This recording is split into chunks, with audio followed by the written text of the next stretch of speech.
Welcome to the only news station that brings you the latest on what's happening here in Europe. I'm Samantha. And I'm Alexander. So what are we going to be featuring tonight, Samantha? It's not what we'll be featuring, but who. We'll have all of the latest Renaissance artists. Awesome. I like artists like Leonardo da Vinci and Michelangelo. They're my favorite. Well, yes, they were artists, but they weren't the only ones. There was also Shakespeare and Cesar Negri. But I thought Shakespeare wrote dramas. He did, but dramas are a form of literature, and literature is art. Wow, I never knew that. Let's take it to our field reporter, Ashby. Thank you, Alexander. Ashby here, reporting from Paris, France. We have some very interesting men we are going to be interviewing tonight. We're going to start the night off with Leonardo da Vinci. Ciao, il mio nome è Leonardo da Vinci. For those of you who don't speak Italian, our friend here just said his name is Leonardo da Vinci.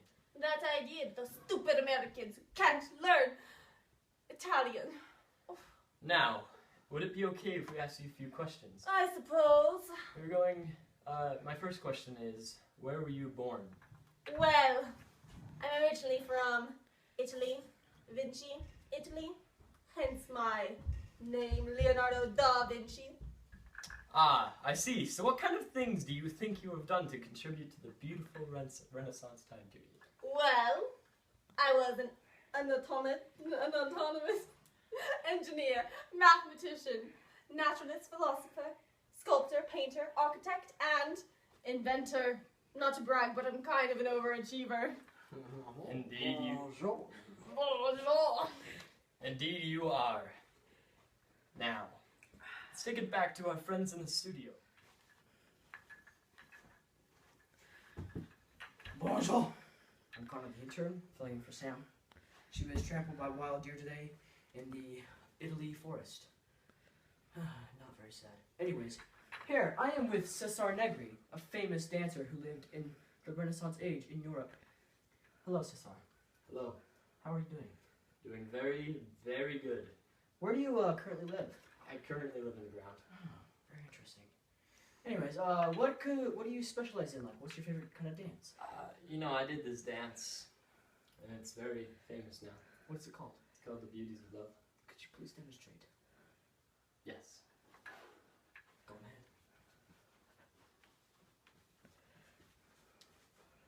ahead. Very, very attractive. Thank you. Anyways, back to our next reporter, reporting for Michelangelo. Well, here we are with one of our favorite Renaissance giants, Michelangelo. Now, I'm sure that you know more about yourself than I could ever know, so I'm just going to let you tell us all about you. Hello, I'm Michelangelo, as she said. So, I was born in Caprese, Italy in 1504, and then I grew up and I was a painter and a sculptor and an architect, and I'm a pretty amazing guy, if I do say so myself. Well, that you are. So tell me, what is your most famous sculpture, I apologize, that you ever made? My most famous sculpture is called David, and it's the naked guy, and his name is David. I love that guy. Alright, well,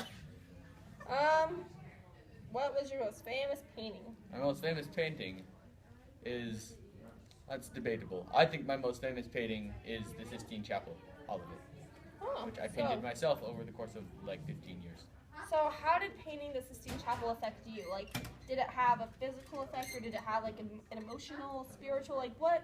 So I wasn't touched at all. I thought I would have some big spiritual revelation while in the chapel, but that didn't happen. So a lot of paint dripped in my eye, and that happened. It was great. Well, that's unfortunate for you, Mr. Michelangelo. So, kind of going back a little bit to your life story, where are you originally from? Where were you born? I was born in Caprese, Italy, which is now named Caprese Michelangelo because I was born there. Oh, and so you're just like one of those people who's so famous they wanted to be, yeah. Yeah, Okay. I'm that guy. Well, that's cool. Go. Thank you, Ashby. Now it's time to move on to the brains of the Renaissance. Yes, it is. Many of you out there might not like the subjects like math and science, but for these two, it was their life. Yes, correct me if I'm wrong, but one of these men actually managed to lose his nose because he was so passionate about math. You are exactly right, Samantha. His name was Tycho Brahe. Oh. And he got his nose cut off in a math-fueled duel. Well, And that's just pretty interesting. there was another brainiac called Francis Bacon. I love bacon. Well, I guess we're just going to have to send it over to Sam to find out more. Here we have an extraordinary man who'd go to great lengths to prove that the thing he loves the most, math. Mr. Tycho Brahe. Guten Tag, I am Tycho Brahe. I am an enthusiastic mathematician and astronomer. That's very interesting. I see you don't have a nose. Yes, as you can see, this is the spot where my nose would be if I had one, but I don't. Would you care to elaborate how you lost your nose? Oh yes, of course. So I was at a wedding dance. I started arguing with someone about a mathematical formula, and it was, I don't know who it was. I think it was my third cousin, but I was a little out of it at the time. Anyways, we kept fighting, and about 3 weeks later, which was about a week ago, we decided that we would decide who was right by trying to kill each other. And I have no nose, and he's dead, so clearly I was right. Well, that is very interesting. Thank you for your time, Mr. Brahe. Thank you for interviewing me. That was very good of you. I will go off and cry about having no nose now.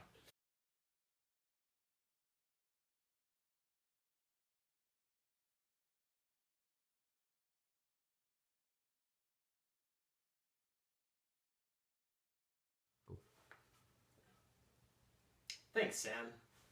Now it's time to move to the religious side of things. That it is, Alexander. Now, we're going to talk about a man whose name is commonly confused with someone else. But don't be fooled, they are not the same person. It's gonna be hard to keep those two straight. We'll just try our best. Introducing Martin Luther with Annalie. Hi, here we have Martin Luther. Guten Tag. What did you do to influence the Renaissance time period?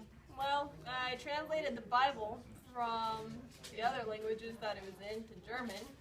So I kind of basically brought the Bible to Germany, which is pretty cool. And, What else did you do? well, you know, the Catholic Church during my time really was just not very good at all. So I wrote a very, very, very, very long list of things wrong with everyone, and then I put it on a door and I enforced it. So yeah. That's really cool. Yeah. Alright, well, we're done. Thank you, Annalie. I feel extremely enlightened.